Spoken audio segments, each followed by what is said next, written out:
Shalom. Menjelang Natal, saya ucapkan dulu selamat Natal. Sorry, sebelumnya saya minta maaf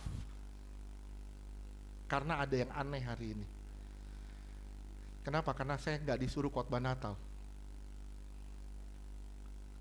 Saya nggak disuruh khotbah Natal, tapi memang ada nyerempet lah. Saya bingung, kenapa dari tadi Tuhan, saya sebenarnya ada satu topik untuk Natal, tapi Tuhan geser ke tempat yang lain. Hari ini coba kita bahas sama-sama 1 Yohanes 4 ayat 7 sampai 21. Judul khotbah hari ini, saya coba matching-matchingin. Saya judul khotbah hari ini, Natal adalah bukti kasih Allah kepada kita.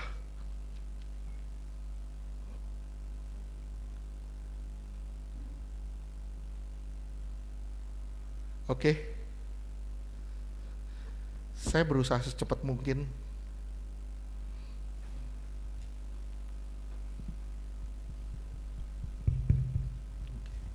Satu Yohanes 4 ayat 7. Saudara-saudaraku yang kekasih, marilah kita saling mengasihi, sebab kasih itu berasal dari Allah, dan setiap orang yang mengasihi lahir dari Allah dan mengenal Allah. Simak kata demi kata. Marilah kita saling mengasihi. Kalau kita saling mengasihi, baru di situ dibilang kita lahir dari Allah dan kita mengenal Allah. Jadi kalau kita mengenal Allah, itu salah satu buktinya adalah kasih kita kepada orang lain. Terus 1 Yohanes 4 ayat 8. Barang siapa tidak mengasihi, ia tidak mengenal Allah, sebab Allah adalah kasih. ini kuncinya, Allah itu adalah kasih. Terus 9. 1 Yohanes 4 ayat 9. Dalam hal inilah kasih Allah dinyatakan di tengah-tengah kita, yaitu bahwa Allah telah mengutus anaknya. Dia mengutus anaknya kepada kita, terus ke dalam dunia supaya kita hidup olehnya. supaya saudara dan saya hidup karenanya. Terus 1 Yohanes 4 ayat 10. Inilah kasih itu, bukan kita yang telah mengasihi Allah, bukan saudara mengasihi Allah. Terus tetapi Allah yang telah mengasihi kita dan yang telah mengutus anaknya sebagai pendamaian bagi dosa-dosa kita. bukan kita yang mengasihi dia, tapi dia yang mengasihi kita. Karena dia telah mengutus anaknya. Terus ayat 1 berikutnya. Yohanes 4 ayat 11. Saudara-saudaraku yang kekasih, jikalau Allah sedemikian mengasihi kita, maka haruslah kita juga saling mengasihi. Iya. Terus Ayat 12. Tidak ada seorang pun yang pernah melihat Allah. Jika kita saling mengasihi, Allah tetap di dalam kita dan kasih-Nya sempurna di dalam kita. iya. Kalau kita saling mengasihi, baru itu kasih-Nya sempurna di dalam kita. Ayat 13. Demikianlah kita ketahui bahwa kita tetap berada di dalam Allah Gimana caranya kita tahu kita tetap berada di dalam Allah? Terus dan Dia di dalam kita. Ia telah mengaruniakan kita mendapat bagian dalam rohnya. kita mendapat bagian dalam rohnya. Terus 1 Yohanes 4 ayat 14. Dan kami telah melihat dan bersaksi bahwa Bapa telah mengutus anaknya menjadi juru selamat dunia. iya, dia telah mengutus anaknya datang ke dunia menjadi juru selamat bagi dunia ini. Terus 1 Yohanes 4 ayat 15. Barang siapa mengaku bahwa Yesus adalah anak Allah, Allah tetap berada di dalam dia dan dia di dalam Allah. iya. Terus 16. Kita telah mengenal dan telah percaya akan kasih Allah kepada kita. Allah adalah kasih, dan barang siapa tetap berada di dalam kasih, ia tetap berada di dalam Allah dan Allah di dalam dia. Iya. Jadi menjadi satu bagian dengan Allah. Kalau saudara tetap di dalam kasih itu. 17. Dalam hal inilah kasih Allah sempurna di dalam kita, yaitu kalau kita mempunyai keberanian percaya pada hari penghakiman, karena sama seperti Dia, kita juga ada di dalam dunia ini. Iya, 18. Di dalam kasih tidak ada ketakutan. Kasih yang sempurna melenyapkan ketakutan, sebab ketakutan mengandung hukuman, dan barang siapa takut, ia tidak sempurna di dalam kasih. Iya. Satu cirinya kalau saudara tidak di dalam kasih adalah ketakutan. Kita hidup di bawah ketakutan karena takut itu mengandung hukuman. Terus 19. Kita mengasihi karena Allah lebih dahulu mengasihi kita. Diulang sekali lagi, karena Allah lebih dulu mengasihi kita. Ayat 20. Jikalau seorang berkata, Baca "Aku sama-sama deh. mengasihi Allah." Ini baca sama-sama. 3, 2, 1. Jikalau seorang berkata, "Aku mengasihi Allah," dan ia membenci saudaranya, maka ia adalah pendusta. Karena barang siapa tidak mengasihi saudaranya yang dilihatnya, tidak mungkin mengasihi Allah yang tidak dilihatnya. 21. Dan perintah ini kita terima dari Dia, barang siapa mengasihi Allah, ia harus juga mengasihi saudaranya. Diulang ayat 21. Dan perintah ini kita terima dari Dia, barang siapa mengasihi Allah, ia harus juga mengasihi saudaranya. Nggak peduli saudaranya itu brengsek. Nggak peduli orang itu jahat kayak apapun, rusak kayak apapun, nggak peduli. Kalau kita mengaku kita di dalam Allah, kita wajib mengasihi sama seperti Tuhan mengasihi kita. Kasih berasal dari Allah, karena Allah adalah sumber kasih. Simak ya, bukan kita yang mengasihi Dia, tapi Dia yang mengasihi kita, sehingga Dia menjadi pendamai antara kita dengan surga. Dia menjadi pendamai antara kita dengan surga. Propisiasi, menjadi pendamai. Jika kasih berasal dari Allah yang adalah sumber kasih, maka kasih tidak bisa terpisah dari Allah. Amin gak? Kasih kan berasal dari Allah. Allah itu sumber kasih. Berarti kasih itu gak bisa dipisah dari Allah. Setuju? Setuju? Semua kasih yang ada di dunia berasal dari Allah. Kasih kita terhadap sesama, kalau saudara mengasihi sesama, itu berasal dari Allah.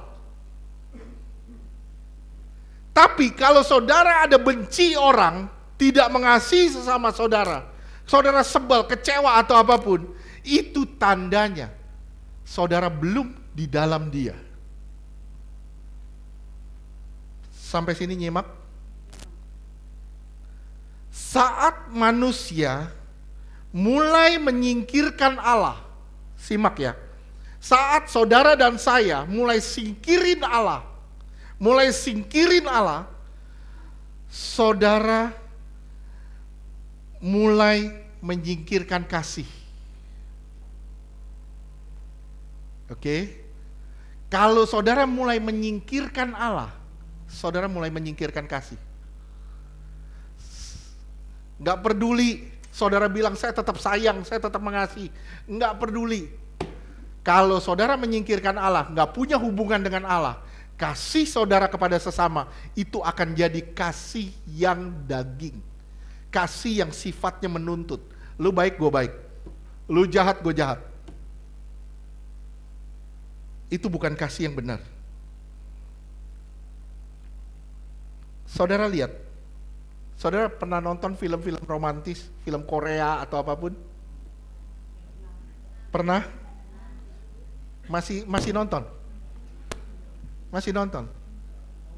Enggak. Yang bohong siapa nih? Masih suka nonton enggak? Masih terikat enggak? Enggak, terikat enggak, cuman enggak bisa kalau enggak nonton. Simak ya, kita sering lihat film-film romantis yang bicara tentang cinta kasih. Tapi ketika Allah disingkirkan, yang ada cuman kasih daging yang sangat kotor dan jorok. Ya. Jadinya apa? Jadinya kasih itu jadi seperti daya tarik seksual. Kenapa? Karena Allah sudah disingkirkan di situ. Kenapa? Karena Allah itu kasih. Allah nggak bisa disingkirkan dari kasih. Kalau saudara nonton film begitu dan saudara lihat itu tidak didasarkan pada kasih yang benar. Akhirnya apa? Kita hidup berdasarkan imajinasi kita. Kita hidup di dalam dunia hayalan. Kita membicarakan cinta kasih tetapi menyingkirkan Allah. Menyingkirkan Allah yang adalah sentral dari kasih itu. Itu sama aja gini ya, sama aja. Saudara ngomong cinta kasih, saudara bicara tentang cinta kasih, tapi saudara nggak punya hubungan dengan Allah. Sorry, maaf saya bilang. Sama seperti ini nih, saya kasih contoh. Saudara makan ayam kecap, ayam mentega, tapi saudara bilang, gak usah pakai ayam. Sesuatu yang esensi di dalam kasih itu disingkirkan. Gak bisa. Kalau saudara ngomong tentang cinta, tentang kasih sayang, harus ada Allah di situ.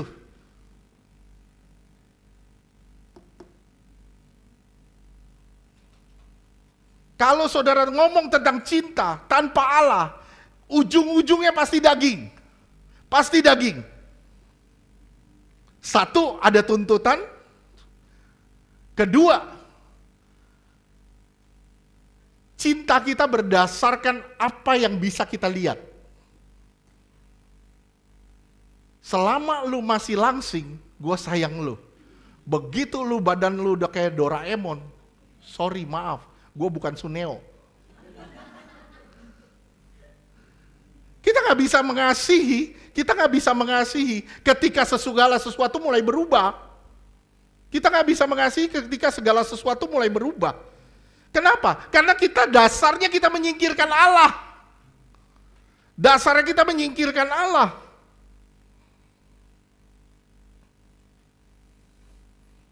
Saudara bilang, saya mengasihi pacar saya, misalnya saya mengasihi pacar saya sayang sama pacar saya simak ya, tapi saudara nggak punya hubungan sama Allah, saya yakin saudara akan jatuh dalam dosa seksual. Kasih bukan itu. Kasih bukan. Kasih, tapi pada diri sendiri, bukan Allah tujuannya, tapi pada diri sendiri. Perselingkuhan atau apapun itu kasih kepada diri sendiri, bukan kepada Allah. Bukan dari Allah, tapi kepada diri kita sendiri. Kita menjadikan diri kita di sentralnya, bukan Allah lagi sebagai sentralnya.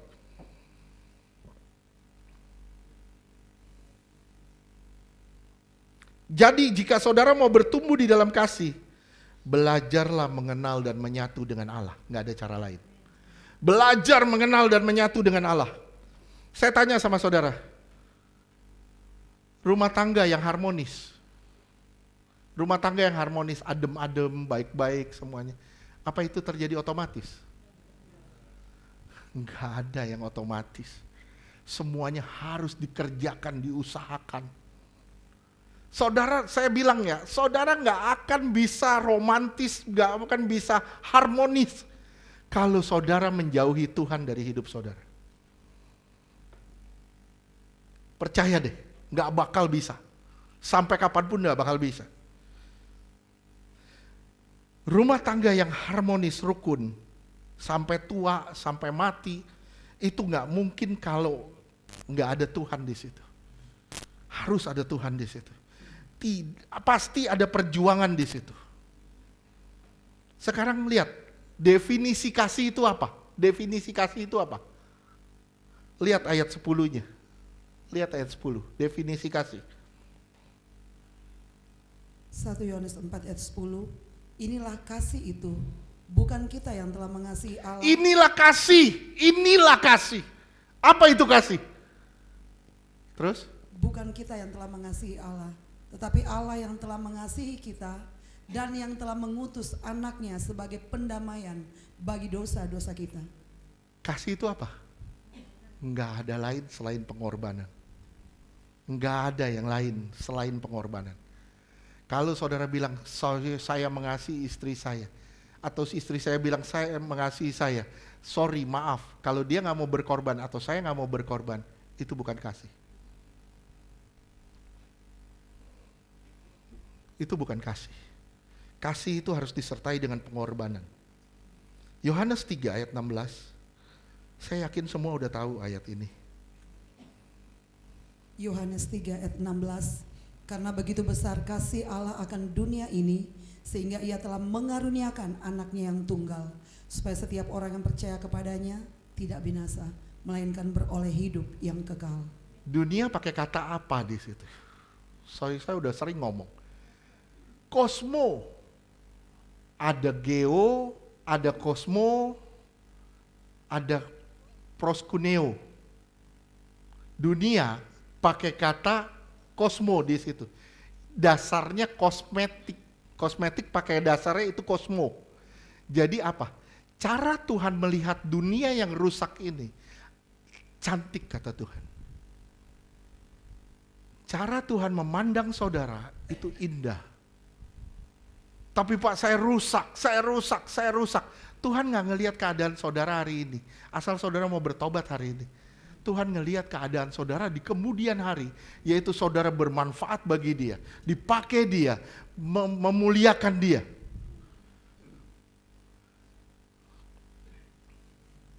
Tuhan makanya pakai kata kosmo.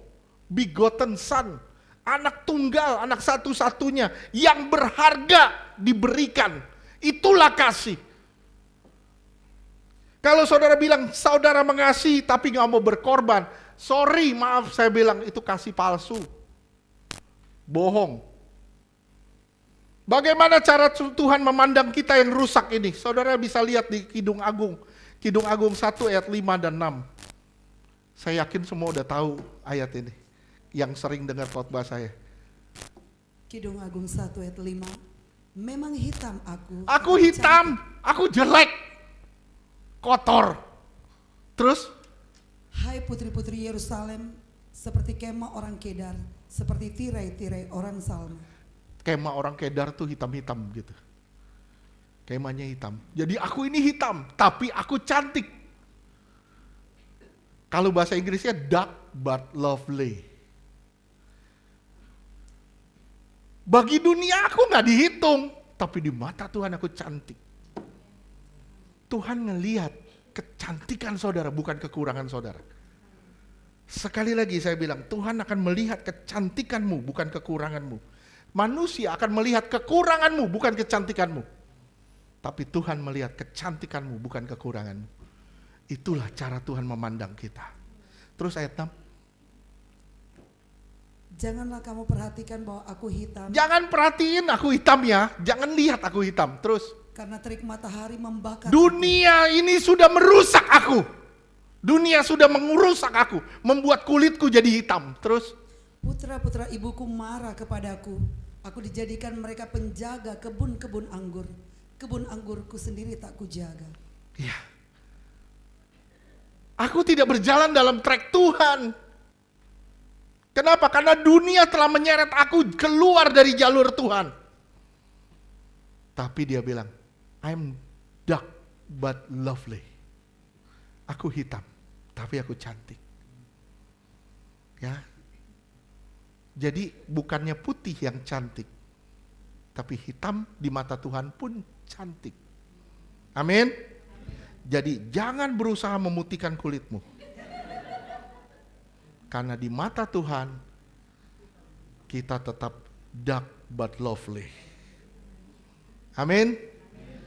1 Yohanes 4 tadi bicara tentang Allah sebagai sumber kasih.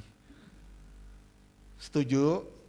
Sekarang lihat 1 Yohanes 3 ayat 11 sampai 12. 1 Yohanes 3 ayat 11. Jadi gini, penulis ini Yohanes coba membandingkan antara Allah yang adalah kasih dengan Kain yang adalah kejahatan. Coba lihat. 1 Yohanes 3 ayat 11. Sebab inilah berita yang telah kamu dengar dari mulanya, yaitu bahwa kita harus saling mengasihi. Ya, kita harus saling mengasihi. Jadi kalau saudara lihat dari 1 Yohanes ini bicara soal kasih, saling mengasihi, saling mengasihi, saling mengasihi, saling mengasihi. Terus 1 Yohanes 3 ayat 12. Bukan seperti Kain yang berasal dari si jahat dan yang membunuh adiknya. iya, jadi dibandingkan Antara Allah yang adalah kasih dengan Kain yang dari si jahat. Terus? Dan apakah sebabnya ia membunuhnya? Sebab segala perbuatannya jahat dan perbuatan adiknya benar. Iya. Semua perbuatannya jahat dan perbuatan adiknya benar. Saudara tahu, ada peribahasa yang berbunyi gini, like father, like son. Tahu? Apa yang saudara lakukan saat ini, itu menunjukkan siapakah Bapamu. Siapa Bapamu? Jadi Tuhan lagi membandingkan antara anak Tuhan yang hidup di dalam kasih dan anak-anak iblis yang hidup di bawah kendali kegelapan. Terus ayat 12. Ya udah ya. Udah. Oke. Jadi like father like son. Anak akan menyerupai orang tuanya. Oleh sebab itu Yohanes 8 ayat 44. Tuhan Yesus berkata begini.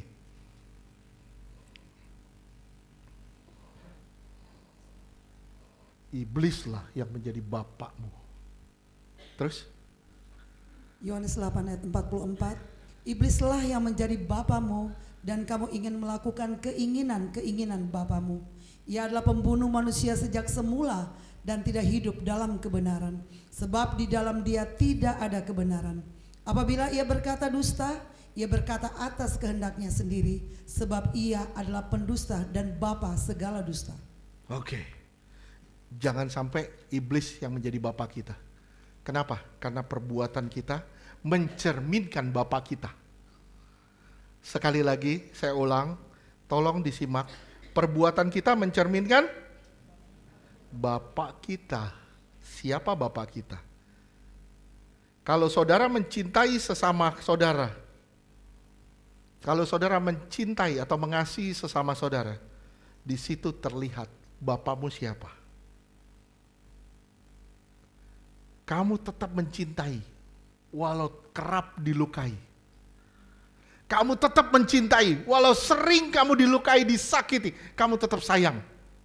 Wah, itu kelihatan siapa bapak kita.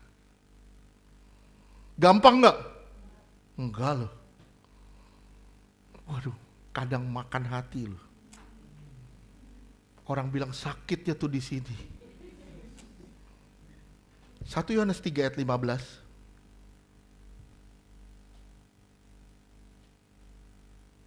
1 Yohanes 3 ayat 15. Setiap orang yang membenci saudaranya adalah seorang pembunuh manusia. Dan kamu tahu bahwa tidak ada seorang pembunuh yang tetap memiliki hidup yang kekal di dalam dirinya. Iya.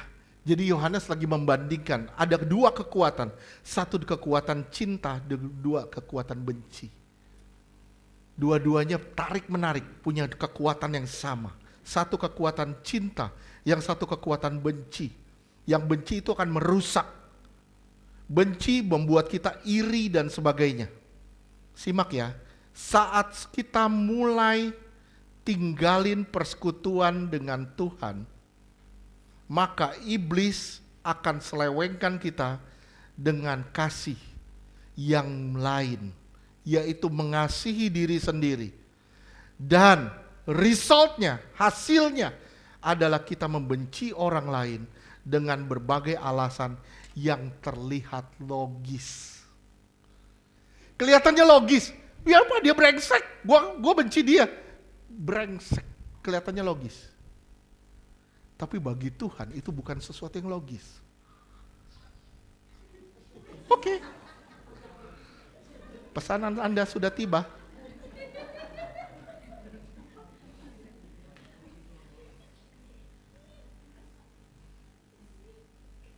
Jangan lupa bayar.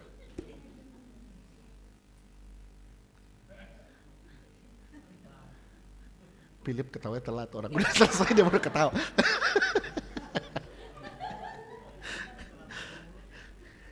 Jadi nyimak gak sih? Nyimak saat saudara mulai meninggalkan persekutuan dengan Tuhan, iblis akan selewengkan kasih kita dengan cara mengasihi diri sendiri. Resultnya adalah kita membenci orang lain dengan berbagai alasan yang kelihatannya sepertinya logis. Waktu itu saya pernah ngobrol sama istri saya. Istri saya ngomong gini, sakit Fer, sakit. Waktu dulu ya udah lama. Sakit.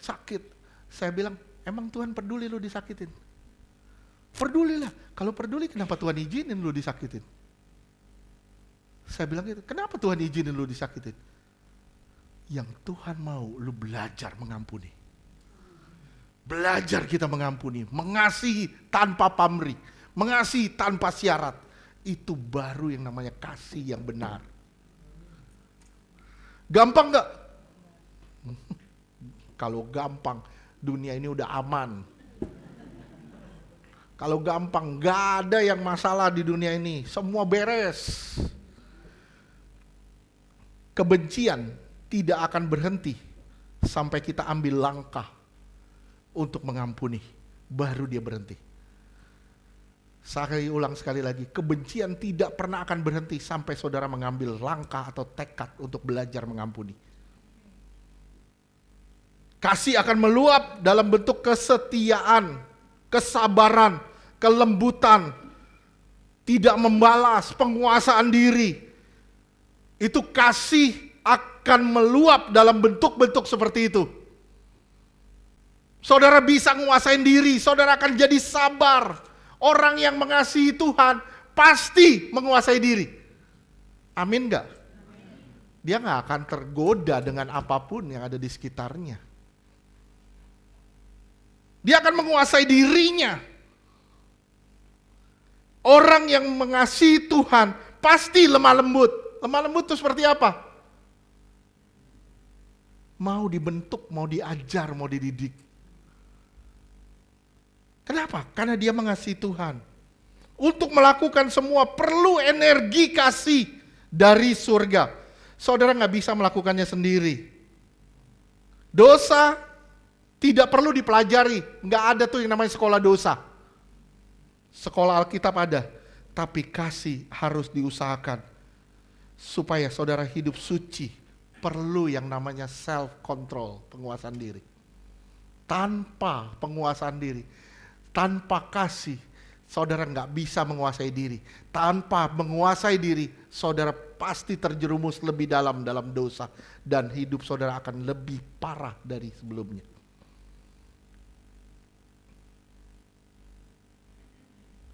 Simak ya, untuk hal yang mulia, untuk hal yang baik, gampang nggak kita mencintai? Gampang nggak kita mencintai? Gampang gak? Untuk orang yang baik, gampang gak saudara mengasihi? Tapi Tuhan mau kita mencintai orang yang tidak baik. Tuhan bilang gini, lu sayang sama orang yang baik sama lu. Tuhan bilang gitu. Terus, beda lu apa? Beda lu apa sama para pembunuh? Beda lu apa? Beda kita apa?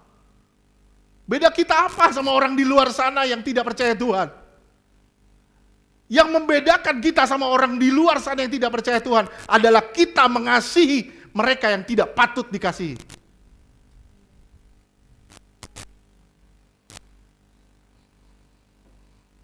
Matius 5 ayat 43 sampai 48. Matius 5 ayat 43. Kamu telah mendengar firman, kasihilah sesamamu manusia dan bencilah musuhmu.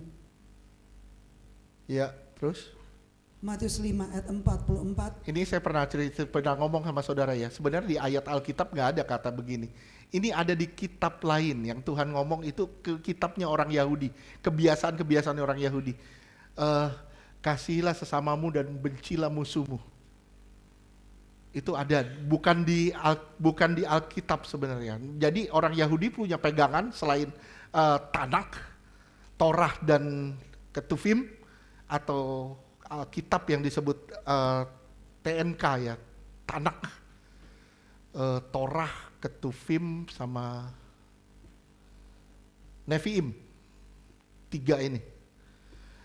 Mereka punya pegangan lain yaitu kitab-kitab lain seperti kitab Laut Mati, kitab apa. Mereka punya pegangan itu dan itu adanya di situ sebagai pegangan mereka. Kasihilah sesamamu, bencilah musuhmu.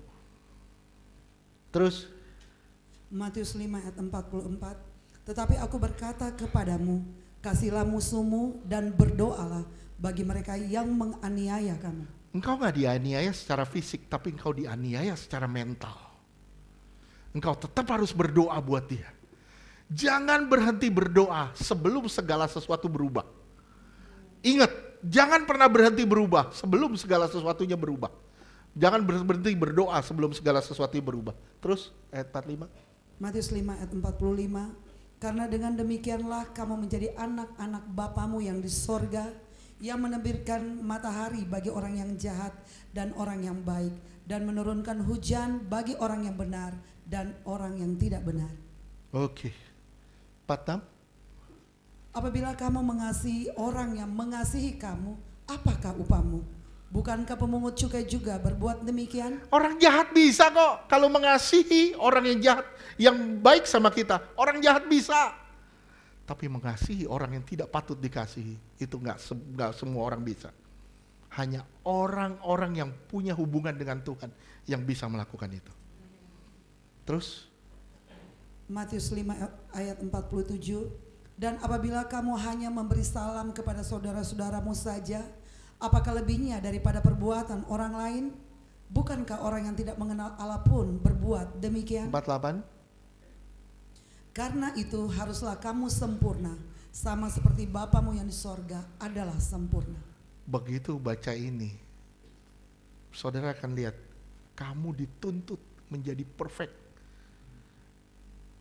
As your God in heaven is perfect, katanya. Sama seperti Bapa di surga itu sempurna. Kamu harus jadi sempurna sama seperti dia. Gimana caranya? Kalau nggak ada hubungan, nggak bisa.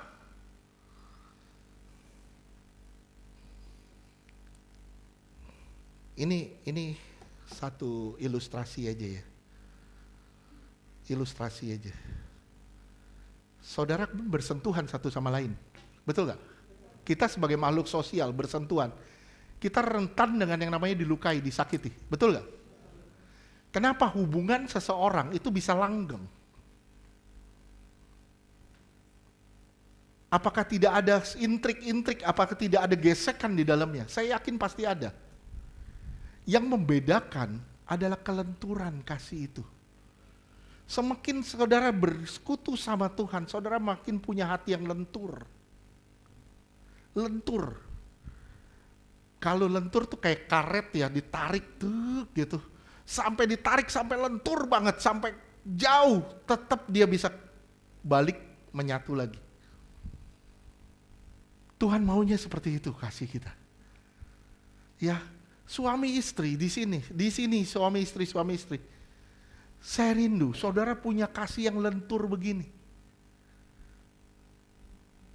Gimana caranya saling menyayangi satu sama lain, saling mengasihi satu sama lain.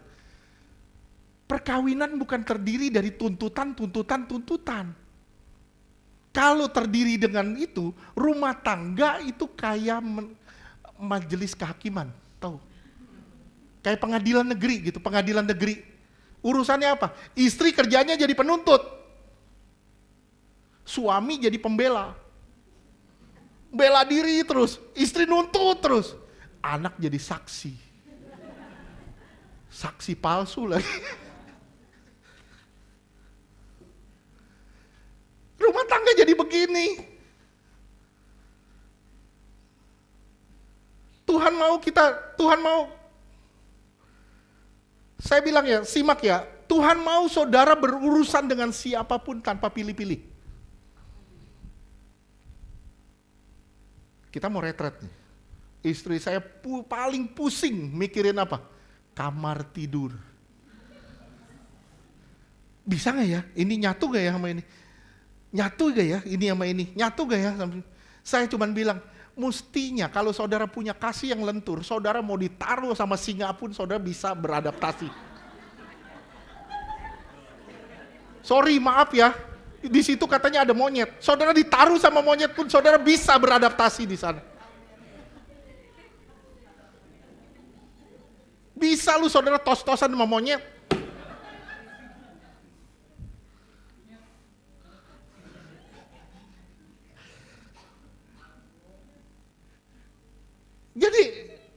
Gimana caranya kita punya hati kasih yang lentur? Istri saya puyeng. Aduh puyeng. Wah nama si ini belum masuk. Ini belum masuk. Aduh ini belum masuk. Aduh. Saya bilang, ini gak kelar-kelar ngurusin kamar. Ngurusin kamar berhari-hari puyeng putar. Kenapa? Karena dia ngelihat saudara belum begitu lentur. Saya kepingin satu kali suami istri dipecah, gak boleh tidur bareng. Laki-laki, semua laki-laki, perempuan semua. Gak usah tidur bareng. Mbak, nanti saya yang pengen nyusuin anak saya. Lu bisa nyusuin.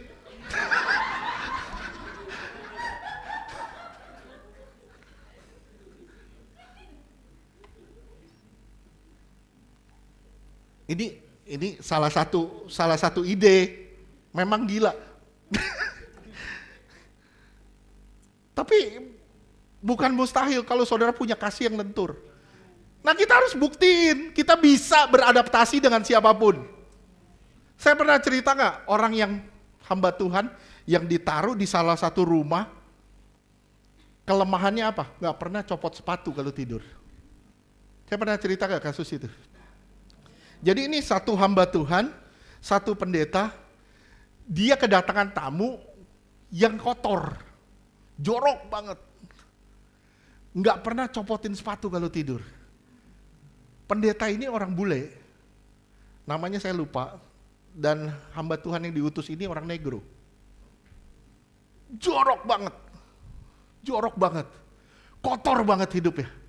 Dia ngedumel terus. Saudara tahu apa yang terjadi? Dia dipanggil Tuhan di hadapan Tuhan.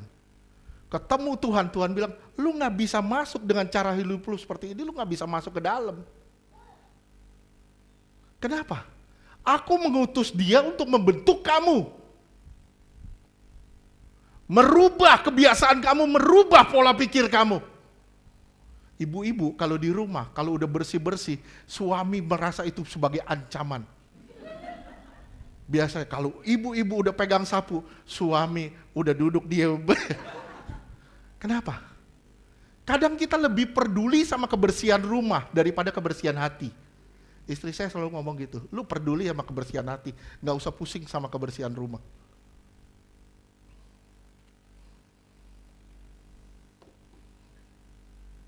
Tahu nggak, hamba Tuhan ini kembali, Tuhan bilang, lu balik ke bumi. Dia diam aja, untuk si negro pakai sepatu terus tidur. Dia diam, dia nggak komplain, malah dia jamu, dia buat yang terbaik buat orang itu. Tahu nggak, dengan sendirinya si negro ini lepas sepatu kok. Tuhan mengizinkan sesuatu terjadi untuk membentuk saudara dan saya.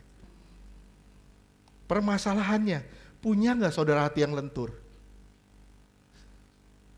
Nih ya, kalau saudara ada kesel-kesel satu sama lain, saudara, saya bilang sama saudara, tidak boleh tidak salaman. Kalau salaman nggak boleh begini.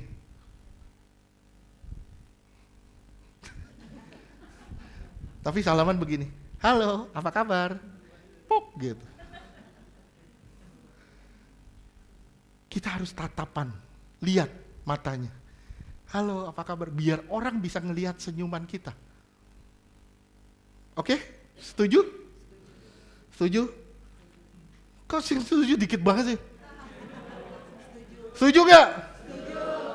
Kita lagi Natalan nih. Lagi Natalan. Kasihnya lentur dong, Tuhan datang nih. Ingat ya, cinta, kasih itu tidak bisa lepas dari yang namanya kebenaran. Nggak bisa. Mau diapain pun nggak bisa. Saudara kalau lihat nanti, kita nggak usah baca, saudara baca sendiri di rumah. 1 Yohanes 4 mulai dari ayat 1 itu tentang roh antikristus. Jadi memisahkan. Saudara, Yohanes cuma bilang gini, lu sadar bukan hanya roh Tuhan yang bekerja di dunia ini, tapi ada roh lain yang namanya roh jahat. Oleh sebab itu, cinta, seterusnya Tuhan bicara soal kasih. Cinta itu gak bisa dilepas dari yang namanya kebenaran. Kalau si A sudah punya istri, terus cinta sama perempuan lain, apakah itu kebenaran? Bukan, itu bukan kebenaran. Kebenaran adalah mengasihi satu istri dan nikmatin dia sampai habis waktu hidupmu. Itu kebenaran. Oke? Cinta tidak bisa lepas dari yang namanya kebenaran. Kedua, cinta tidak bisa lepas dari yang namanya kekudusan. Cinta nggak bisa lepas dari yang namanya keadilan. Natal ingin kita, Kristus turun ke dalam dunia menjadi manusia. Banyak orang bilang, weh orang Kristen menyembah manusia sebagai Allah. Manusia dijadiin Allah. Saya kalau dengar begitu saya bilang, enggak, gue gak nyembah manusia menjadi Allah. Enggak, gue menyembah Allah yang menjadi manusia. Mati bagi kita. Dan hidup kembali supaya kita bisa hidup bersama-sama dengan dia. Kita gak bisa melakukan penebusan sendiri. Oleh sebab itu harus Tuhan datang ke dunia. Tuhan harus datang ke dunia. Apa alasannya? Apa alasannya Tuhan harus datang ke dunia? Karena kita gak bisa nebus diri kita sendiri. Saya bilang sama saudara, nih contoh. Apakah saudara pernah lihat orang mati mandi? Dimandiin ya, betul. Kenapa dimandiin? Karena dia gak bisa mandi sendiri. Gak mungkin kalau di kamar jenazah dia bilang, gue mau mandi dia bawa sabun, bawa apa, dia mandi, mati lagi. Gak ada. Jadi orang mati itu gak bisa mandi sendiri. Oleh sebab itu harus dimandiin. Seperti kita yang udah mati gak bisa menghidupkan diri kita lagi sendiri. Harus dihidupkan dengan sesuatu yang hidup. Yesus hidup. Oleh sebab itu dia menebus kita. Kasih, apakah kasih? Di dalam kasih ada suatu didikan. Apakah di dalam kasih ada satu didikan? Harus. Kalau kasih tidak mendidik, itu bukan kasih namanya. Saudara lihat. Di Titus 2 ayat 11 dan 12, itu dibilang, grace teaching us. Titus 2 ayat 11 dan 12. Oke, gak usah ayat 12 langsung. Teaching us untuk denying ungodliness. Untuk mendeny, menolak semua yang gak kudus. Semua yang bukan dari Tuhan. Semua yang berbau kenajisan. Grace, anugerah justru hadir dalam hidup saudara. Untuk memampukan saudara berkata tidak pada dosa. Bukan sebagai legalitas saudara berbuat dosa. Di dalam kasih pasti harus ada didikan. Ibrani 12 ayat 5 dan 6.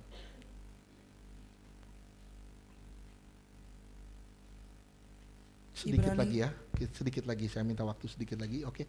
Ibrani 12 ayat 5. Dan sudah lupakah kamu akan nasihat yang berbicara kepada kamu seperti kepada anak-anak? Hai anakku, janganlah anggap enteng didikan Tuhan dan janganlah putus asa apabila engkau diperingatkannya. Ya, kalau engkau lagi diperingatin, kalau engkau diperingatin atau dibentuk sama Tuhan, jangan anggap enteng itu. Terus ayat 6. Karena Tuhan menghajar. Tuhan menghajar loh. Terus orang yang dikasihinya dan ia menyesah orang yang diakuinya sebagai anak. Menyesah itu artinya slay bahasa Inggrisnya. Menyesah, dibentuk sedemikian rupa, dipahat sedemikian rupa sampai engkau dapatan cantik indah di hadapan dia. Jangan pikir di dalam kasih tidak ada didikan. Di dalam kasih harus ada didikan. Sering gak saudara berdoa gak dijawab? Sering gak? Minta sama Tuhan kok gak dapet? Sering gak? Sering gak saudara ngomong Tuhan kok gak sayang saya? Pernah nggak ngomong begitu?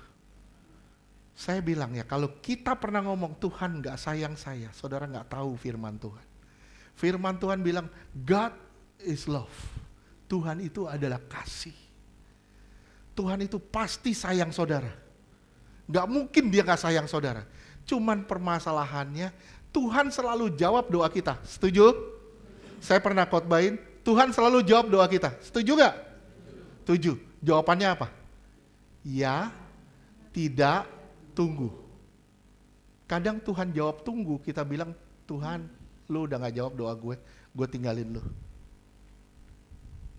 Kita maunya selalu ya. Saya bilang sama saudara, Tuhan bukan jongos. Tuhan bukan jongos. Dia Tuhan yang berdaulat. Kalau kita berdoa, gak harus hari ini kita minta, hari ini kita dapat. Gak harus. Abraham berdoa, 25 tahun kemudian baru dia dapat. Sampai rahim Sarah ketutup dulu, baru dia dapat. Capek kita berdoa. Jangan capek berdoa. Kenapa? Karena itu cara iblis supaya saudara tidak berdoa. Saya bilang sama saudara, jangan bilang Tuhan gak sayang. Karena Tuhan itu adalah kasih. Itu dasarnya.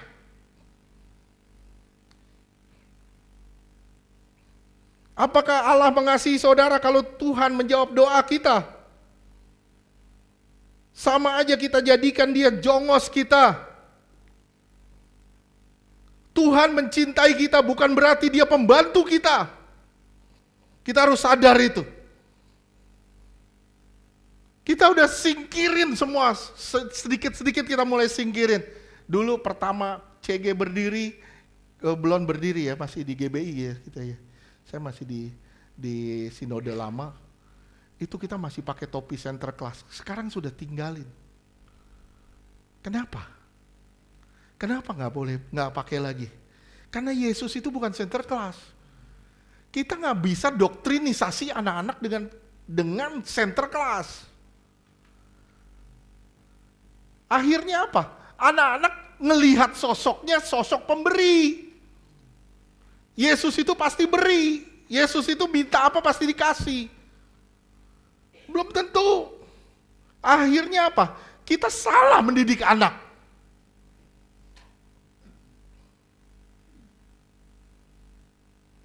Cinta itu adalah rela menderita. Rela menderita. Sekarang saudara lihat ya, ini terakhir, benar-benar terakhir. Matius 25. Matius 25, perikop pertama apa? Gadis bijaksana. Dan 5 gadis bijaksana dan 5 gadis bodoh. Betul gak? Ini semua bicara soal akhir zaman. Ini semua bicara soal kedatangan Tuhan kali kedua. Yang kedua, Tuhan bicara apa di situ? Talenta. Habis 5 gadis bijaksana, 5 gadis bodoh, Tuhan bicara soal talenta. Orang yang dapat 1, 2, dan 5. Masing-masing kita sudah dapat minimal 1 di sini. Semua 1 talenta. Percaya nggak? Percaya. Apa talenta 1 itu yang saudara punya hari ini? Keselamatan. Saudara sudah pegang karunia keselamatan itu, talenta itu. Lu kembangin. Sehingga banyak orang bisa diselamatin juga. Matius 25 ya, dibilang 5 gadis bodoh, 5 gadis bijaksana. Ini soal kedatangan Tuhan. Kedua soal talenta. Kalau kita nggak ngembangin talenta, kita dalam bahaya loh. Kita sudah diberi karunia keselamatan, bisa hilang nggak? Kenapa? Karena kita tidak memultiplikasi karunia itu. Yang ketiga, itu soal kerelaan. Jadi gimana nih untuk masuk di dalam masa-masa kedatangan Tuhan? Yang pertama, kita mempersiapkan diri kayak 5 gadis bijaksana. Yang kedua, kita kembangin talenta. Yang ketiga, ini yang luar biasa. Waktu aku di dalam penjara, kamu tidak kunjungin aku. Waktu aku lapar, kau tidak kasih aku makan. Waktu aku dalam kesulitan, engkau tidak tolong aku. Terus kita bilang, Tuhan kapan kau dalam penjara? Kapan kau kelaparan? Tuhan bilang, barang siapa tidak melakukan ini pada orang yang paling hina, dia tidak melakukannya untuk aku. Saya pernah kasih ilustrasi ya sama saudara ya. Kita mau kedatangan Jokowi jam 4. Misalnya atau Prabowo, sekarang Prabowo mau datang ke rumah kita, mau datang ke rumah Ignatius jam 4. Igna bikin apa? Siapin semua, betul gak? Jam 4 yang datang pengemis, minta-minta. Igna bikin apa? Pergi, saya mau kedatangan presiden. Kedua, datang lagi pengemis. Pergi, saya mau kedatangan presiden. Ketiga, datang lagi pengemis. Pergi, saya mau kedatangan presiden. Presiden gak datang sampai jam 6. Kita telepon, Pak kok gak datang? Pak Prabowo bilang, gue udah 3 kali datang lu usir. Tuhan mau datang dalam hidup kita. Kadang Tuhan datang dalam hidup kita dalam bentuk orang kesusahan. Permasalahannya, kita punya hati gak? Kalau saudara punya potensi, kenapa kita gak bisa nolong orang? Bisa ngerti gak sih? Ada gak saudara kerelaan hati gitu? Kita muter sedemikian rupa. Kenapa? Cari Indomaret yang gak ada tukang parkir. Muter, di mana Indomaret yang tanpa tukang parkir? Kita puter. Kita sering kesal sama tukang parkir. Jujur, betul gak? Begitu masuk sendiri, begitu pulang, prit. Sebenarnya ini hal simple. Hal simple yang sebenarnya ini kita tidak rela hati kita. Ya, kita bertobat ya, termasuk saya. Oke. Saya sampai di rumah tuh, di daerah rumah saya tahu Alfamart yang nggak ada tukang parkir. Sampai sekarang saya tahu. Kenapa? Saking 2000, udah masalah 2000 aja kita pelitnya minta ampun. Phil, ini ketawa yang barusan atau yang dulu? Sorry ya. Definisi cinta. Yesus datang dan naik ke kayu salib. Cinta kasih bukannya konsep tapi praktek. Makanya kita dulu punya kaos tulisannya apa? Love is action, not acting. Saudara bagi-bagi sembako di jalanan, foto-foto. Acting itu. Apa yang saudara beri, tidak usah tangan kiri gak usah tahu. Kebanyakan kita banyak actingnya. Bagi-bagi sembako, bagi-bagi apa, foto-foto. Dalam hati, gue tarik lagi.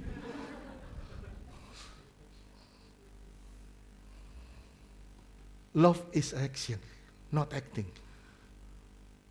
Kasih itu lakukan, tindakan nyata. Bukan acting. Stoplah kita berakting. Apa yang tangan kanan beri, tangan kiri gak usah tahu. Apalagi kalau tangan kanan beri, tangan kanan ada matanya. Kemana tuh larinya duit? Itu lebih parah lagi. Apa yang kita beri buat Tuhan, gak usah dipusingin. Percaya, semua pasti ada berkatnya. Ingat, Tuhan sudah datang ke dunia. Dia mati buat kita. Dia persiapkan jalan buat kita. Supaya kita menjadi sempurna sama seperti Dia adalah sempurna. Tuhan berkati kita semua, amin.